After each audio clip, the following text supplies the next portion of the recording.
Bom dia, pessoal. Obrigada pelas orações. Tivemos uma pane em nosso celular. Ele simplesmente não ligava. E aí nós tivemos que recorrer a Illinois para que ela fizesse uma postagem. Oi, Jane, Dona Vânia Lúcia. Bem-vindas. Que bom que vocês oraram, viu? Porque meu celular deu uma pane. Não ligava de jeito nenhum. Já estava aqui desesperada, já havia ligado para Illinois para que ela colocasse aí nos stories uma mensagem. Mas, como as orações de vocês vieram em meu socorro, aqui estamos para fazer o nosso momento de Café com Luz, esse momento tão gostoso de interação, de presença de Jesus de uma forma mais intensa conosco. E sejam todos muito bem-vindos. Nossa querida Anjos, Luciana Barbosa, Jane, Vânia Lúcia, Jane Santana, bem-vindas. Bom dia, Ilzinha. Bom dia, Janezinha.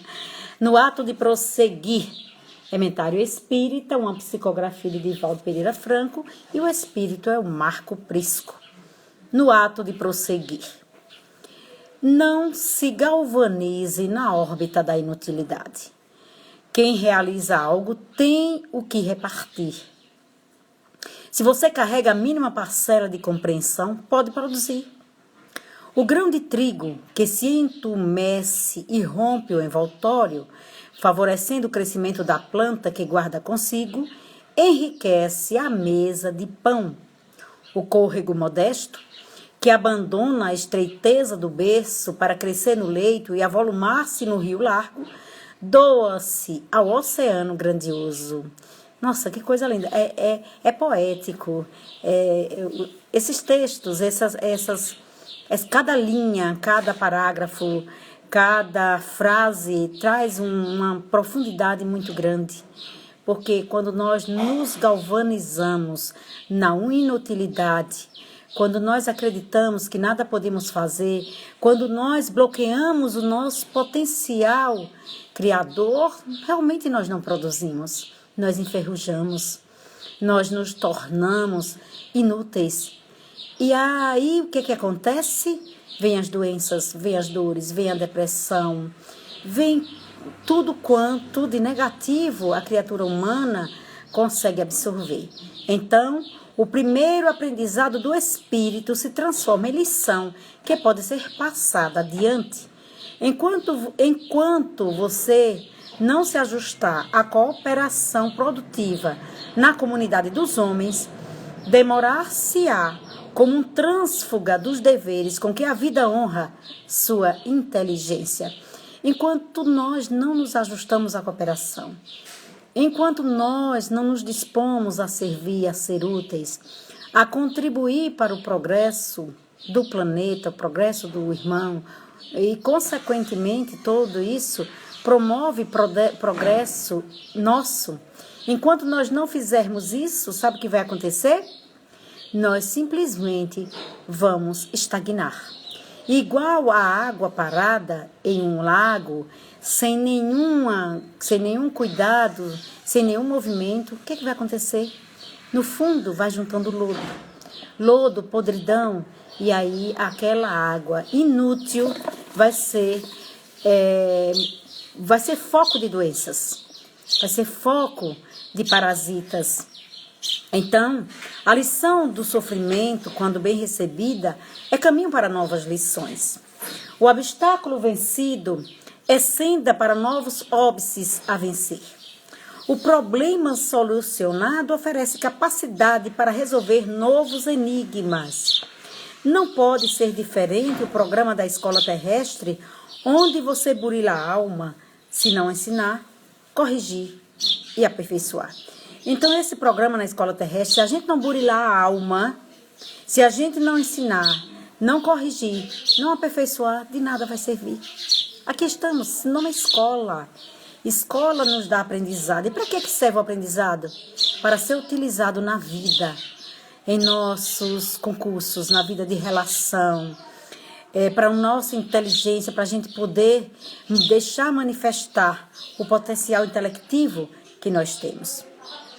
Você permanece entre 1000 lutas que se apresentam em modalidades diversas, para que, vencendo as inibições, possa triunfar sobre os obstáculos à evolução. Disponha-se a conceder para que se multipliquem os recursos do próprio sentimento nas tarefas de utilidade geral. O cristianismo se divulgou pelo mundo graças às dádivas do amor e coragem com que os primeiros servidores suportaram o cerco das perseguições no passado. Foi muita luta, foi muitas guerras, muitas batalhas enfrentadas para a propagação da Boa Nova. Os algozes que se martirizaram passaram entre exclamações e triunfos na terra, pagando depois o preço da glória vã, que se transformou na lama em que se consumiram na sepultura. Então, tudo de ruim que nós fazemos não é para o outro, não. Existe uma lei, a lei da devolução, a lei do retorno, a lei de reação quando nós praticamos uma ação. A ociosidade perseguidora e cruel gastou-se na loucura da inutilidade cultivada. A opulência do orgulho se casta e raça sucederam os anos de humilhação e dor. A opulência do orgulho de casta e raça sucederam os anos de humilhação e de dor. Isto porque somente permanece vibrante e viva a produção dos nossos serviços relevantes com os quais o progresso se desdobra. Arrebente, portanto, os elos da inutilidade em que você se detém. E, parcela a parcela, em sequência que prevaleça minuto a minuto, produza no seu abençoado setor nobre, em que a sabedoria divina se situou.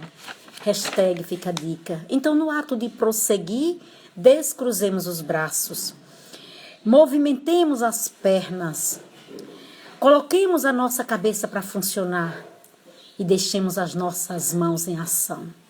Porque se tudo que nós tivermos de potencial não for utilizado ou for mal utilizado, teremos de volta, pela lei natural de ação e reação, tudo que produzirmos ou deixamos de produzir. Então, no ato de prosseguir, prossigamos.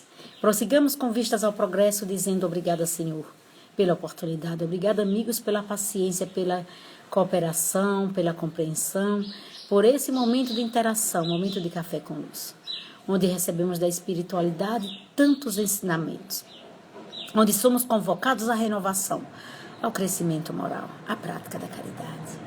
Que a paz do Divino Messias envolva os nossos corações e ampare a todos vocês, hoje e sempre. Que assim seja. Leitura preparatória longa, porém bastante a propósito, necessária para nossos momentos, em especial esses momentos de crescimento, de evolução. Eu vou deixar aqui, porque aqui é onde nós fazemos o Evangelho toda terça-feira. E aí nós vamos fazer isso, certo? E nós abrimos o Evangelho, não se pode servir a Deus e a Mamon, e nós lemos esse Evangelho, não se pode servir a Deus e a Mamon, se eu não estiver equivocado, sábado.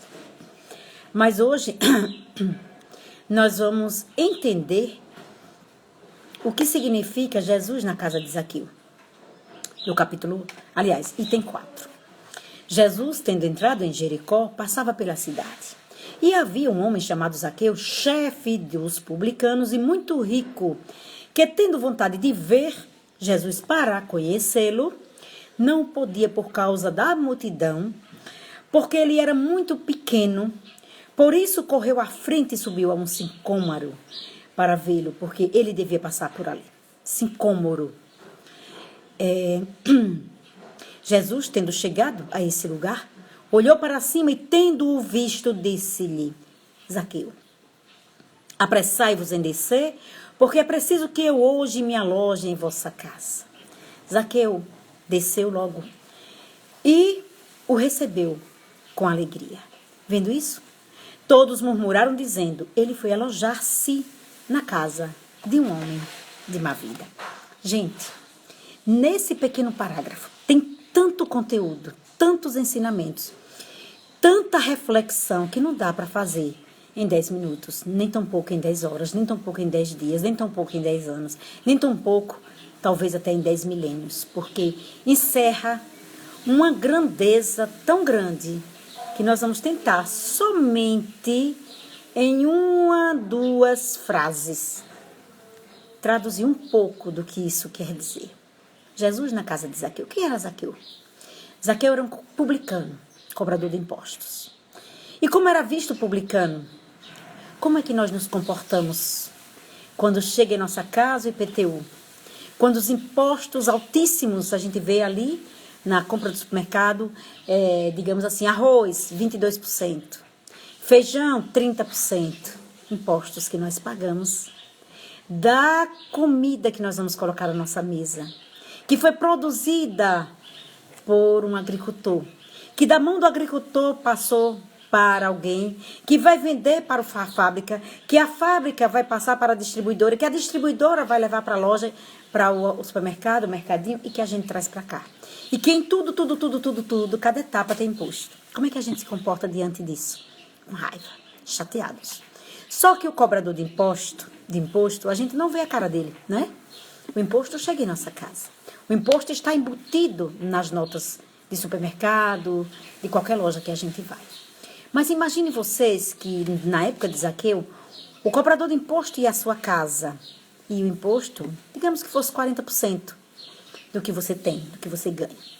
Aí ele cismava com sua cara, lhe escravizava, estuprava suas filhas, matava às vezes o dono da casa, ou estuprava a mãe, matava, sei lá, e tomava os bens. Esse era o cobrador de impostos. Mas o imposto era só 30%. Aí o cobrador cobrava 70%. Né? Humilhava, maltratava. Imagina o quanto esse homem era odiado. Então esse era Zaqueu, o cobrador de impostos. Odiado. Um homem de má vida, mal visto pelas pessoas. Que era muito rico. Você já viu um cobrador de imposto aqui? Aqueles que vão para a feira cobrar imposto de banca em banca. São muito ricos eles? Então, na época Zaqueu era muito rico. E tendo vontade de ver Jesus para conhecê-lo, olha o estado moral de Zaqueu, já. Tendo vontade de ver Jesus. A gente tem vontade de ver Jesus? Tem. Para quê? Ver. Ah, sei lá, eu quero ver Jesus para olhar para os olhos dele, ver se ele é bonito. Não, ele queria conhecer. Ele queria penetrar a essência desse homem amor. Ele queria penetrar essa essência. Ele tinha já a necessidade de trazer para a sua realidade, sua vida, a essência do Cristo. E então, mas não podia por causa da multidão. O que é a multidão? A multidão são os diversos espíritos com quem ele sintonizava, espíritos infelizes, inferiores, que eu conduzia porque ele se permitia, porque nós não somos obsidiados, porque os espíritos são maus, não, viu? Somos nós, na nossa faixa vibratória, que chamamos eles para perto de nós. E ele não podia por causa da multidão. E aí, né, tendo vontade de vir para conhecer, ele não podia, e porque ele era muito pequeno, não somente na estatura, ele era pequeno na condição moral. Ele era pequeno em atitudes. Ele não era um homem digno. Ele não era um homem de bem. Ele não era um homem probo. E então Zaqueu era o quê? Era um homem de má vida por conta disso. E aí o que ele fez? Por isso correu à frente e subiu a um sicômoro, uma árvore. Pronto. Aí está toda a moral. Zaqueu correu, ele ascendeu, ele cresceu, ele saiu daquela condição de infeliz, imperfeito. Ele disse: eu quero mudar, eu quero melhorar, eu quero deixar essa multidão de espíritos infelizes que me influenciam, porque eu permito, e eu quero ascender, eu quero subir, eu quero elevar-me, eu quero estar em um outro patamar. E nós vamos encerrar por aqui, porque essa é a proposta da doutrina espírita. O espiritismo veio não para apresentar fenômeno mediúnico, porque fenômeno mediúnico sempre existiu. Fenômeno mediúnico existe desde quando existe gente na face da terra. A mediunidade não é privilégio de espírita. Todos os homens, independente de classe, condição social, casta, cor, religião, condição financeira, eles são médiuns. Eles possuem, em menor ou maior grau, a mediunidade. Não foi o Espiritismo quem criou, o Espiritismo apenas deu contributo estudando esses fenômenos e dizendo para que serve, e nos ensinando como nos equilibrar diante desses fenômenos. E então, a doutrina espírita apresenta o fenômeno extraordinário, que é o convite à transformação moral. E foi isso que Jesus fez, convidou as criaturas. Alguns foram convocados, outros foram convidados, outros tiveram apenas notícias e não deram a menor importância. Então, o maior fenômeno que o Espiritismo apresenta é a transformação moral da criatura humana, como fez o próprio Jesus, que hoje está de volta através da doutrina espírita, como fez quando se apresentou para o povo. Ele convocou a criatura humana à transformação. Então, que a mensagem de Zaqueu, que nos foi trazida na manhã de hoje, com muita propriedade, iniciando essa semana, Melry cantora, estava com muitas saudades de você, saudades do seu cantar. Vamos combinar um outro dia para a gente poder usufruir da beleza da sua voz, de Léo, dessa candura que é você, que são vocês. Então, vamos aceitar a proposta de Jesus? Ah, Isa, mas eu não quero ser espírita. Não, eu gosto tanto da minha religião. Quem disse que você tem que ser espírita? O convite da doutrina espírita não é para conversão, não. O convite da doutrina espírita é para renovação. Aprenda, conheça a verdade, transforme-se, seja bom. É essa a proposta da doutrina espírita. Deixe esse homem velho cheio de mazelas, de tantos vícios e hábitos negativos e deixe nascer o homem novo, transformado em Cristo. Porque religião, né, Illinois, é rótulo. Religiosidade é atitude. Então, Luciana Barbosa, bem-vinda. Leonardo Chagas, bem-vindo. Elisângela Fernandes, bem-vinda. Anjos fica feliz em me ver aqui no Evangelho. Também, Anjos, fico muito feliz. Gabriel Teixeira, bem-vindo. Josinete dos Santos, bem-vinda, querida. Jane, estou te ouvindo ao lado dos meus filhos. Yandra e Davi. Ah, Jane Carvalho, que coisa boa. Yandra e Davi, beijo. Saudade de vocês, viu? Jane Carvalho, Jane S. Tavares, bem-vinda, Jane. Nívia Marielle, minha sobrinha, saudades de vocês. Jussiara Vieira, Adriana. Oi, Adriana, minha fiel colaboradora, essa que é quem me socorre nessas horas tão dolorosas. Eu estou com outra Adriana aqui me ajudando.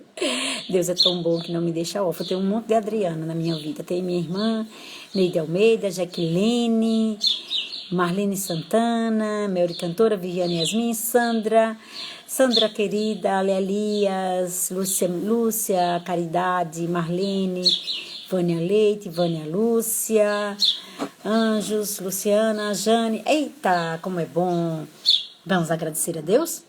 Porque o Evangelho no lar é um convite de Jesus para nós. Deixa eu fazer morada em seu coração. Abre essa porta, amolece essas fibras aí tão resistentes. Deixa eu entrar. Então, Jesus está conosco, Café com Luz. A nossa aguinha já foi fluidificada. Eu não trouxe, mas nesse momento eu já solicitei a espiritualidade, a fluidificação da água do meu filtro. E eu já vou beber uma água fluidificada. Vocês também podem solicitar. E vamos agradecer a Deus. Porque amanhã nós temos o Evangelho de Eurípides Barçanufo. Hoje nós temos ainda a Conversa Fraterna com Illinois às 17 horas. Às 18 horas nós temos o nosso querido Liosmar, que é o nosso convidado. E 19 horas, eu não sei se tem alguma programação hoje, Illinois. Como sempre, eu não olho. Viu, gente? E vamos agradecer a Deus. Elevando o nosso pensamento, dizendo muito obrigada, Senhor, por esse momento de Café com Luz. Muito obrigada aos amigos que oraram por nós, porque graças à ação da espiritualidade aqui estamos. Obrigada ao Lar Abrigo Espírita, Dr. Pedro Garcia Moreno Filho, na figura do nobre médico, esse humanista, que deixou o seu legado de amor, Dr. Pedro Garcia Moreno Filho.